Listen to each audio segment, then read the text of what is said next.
عید کی نماز پڑھنے کا آسان طریقہ۔ السلام علیکم ورحمۃ اللہ۔ محترم سامعین و ناظرین، بہت سے لوگوں نے یہ پوچھا کہ عید الفطر کی نماز پڑھنے کا آسان طریقہ کیا ہے؟ چونکہ سال میں ایک مرتبہ یہ نماز پڑھی جاتی ہے، اس لیے لوگوں کو اس کا طریقہ یاد نہیں رہتا۔ لوگ معلوم کرتے ہیں، میں نے سوچا آسانی کی غرض سے ایک ویڈیو بنا دوں تاکہ ہر ایک کے لیے عید کی نماز پڑھنا آسان ہو جائے۔ سب سے پہلے یہ سمجھیے کہ عید الفطر کی نماز 2 رکعت واجب ہے۔ اب جب عید کی نماز پڑھنے کے لیے کھڑے ہوں تو آپ سب سے پہلے نیت کریں۔ نیت دل کے ارادے کا نام ہے۔ جب آپ عید کی نماز پڑھنے کے لیے کھڑے ہو گئے تو یہ گویا کہ آپ کی نیت ہو گئی۔ اس کے باوجود بہت سے لوگ زبان سے نیت کرتے ہیں، تو اس طرح نیت کریں گے، نیت کرتا ہوں میں 2 رکعت نماز عید الفطر واجب، زائد 6 واجب تکبیر کے، واسطے اللہ کے، پیچھے اس امام کے منہ میرا کعبہ شریف طرف، اللہ اکبر، دونوں ہاتھ کانوں تک اٹھا کر کے کہیں گے اللہ اکبر، کہہ کے ہاتھ باندھ لیجئے۔ اس کے بعد آپ ثنا پڑھیے۔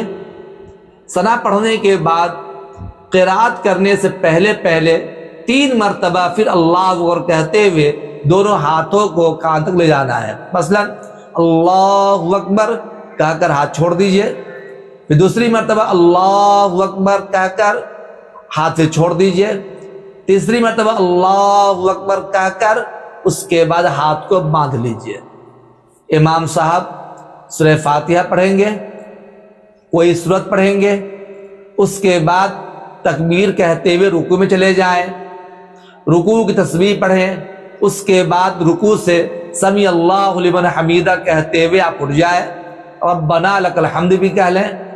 اس کے بعد پھر آپ اللہ اکبر کہتے ہوئے سجدے میں جائیں، سجدہ اولا کی 3 تسبیحات پڑھیں، سبحان ربی العالی، سبحان ربی العالی، سبحان ربی العالی۔ اس کے پھر اللہ اکبر کہتے ہوئے سجدہ سے اٹھائیں، پھر جا کر دوسرا سجدہ کریں، اللہ اکبر کہتے ہوئے سجدے میں جائیں، سجدے کی تسبیح پڑھ لیں آپ۔ اس کے بعد پھر اللہ اکبر کہتے ہوئے سیدھے آپ دوسری رکعت کے لیے کھڑے ہو جائیں۔ دوسری رکعت میں پہلے سورہ فاتحہ پڑھی جائے گی، پھر سورہ پڑھی جائے گی، اس کے بعد رکوع میں جانے سے پہلے 3 تکبیرات زوائد کہی جائے گی، یعنی اللہ اکبر کہتے ہوئے دونوں ہاتھ کان تک اٹھائے پھر چھوڑ دے، پھر دوسری مرتبہ اللہ اکبر کہتے ہوئے دونوں ہاتھ کان تک اٹھائے پھر ہاتھ چھوڑ دے، تیسری مرتبہ بھی اللہ اکبر کہتے ہوئے دونوں ہاتھ اٹھائے پھر ہاتھ کو چھوڑ دے، چوتھی مرتبہ رکوع کی تکبیر ہوگی، بغیر ہاتھ اٹھائے ہوئے اللہ اکبر کہتے ہوئے رکوع میں چلے جائیے۔ اس کے بعد دوسری رکعت مکمل کیجیے پہلی رکعت کی طرح۔ قعدہ میں تشہد پڑھا جاتا ہے، درود پڑھا جاتا ہے، دعائے معصورہ پڑھی جاتی ہے، پھر سلام پھیر دیا جاتا ہے۔ اس طرح کر کے آپ کی 2 رکعت نماز عید الفطر دوگانہ یہ ادا ہو گئی۔ اس کے بعد امام صاحب خطبہ دیں گے۔ خطبہ یہ عید کی نماز کے لیے خطبہ سنت ہے۔ عید کی نماز کے لیے خطبہ رکن نہیں، واجب نہیں، جیسے کہ جمعہ کے لیے خطبہ رکن واجب ہے، لہٰذا آپ چاہیں تو خطبہ سنیں نہ سنیں، لیکن بہرحال خطبہ سننا چاہیے۔ اس طریقہ سے آپ کی نماز مکمل ہو گئی۔ میں امید کرتا ہوں کہ آپ کو نماز کا آسان طریقہ سمجھ میں آ گیا ہوگا۔ اللہ تعالیٰ بہترین سمجھ عطا فرمائے۔ السلام علیکم ورحمۃ اللہ۔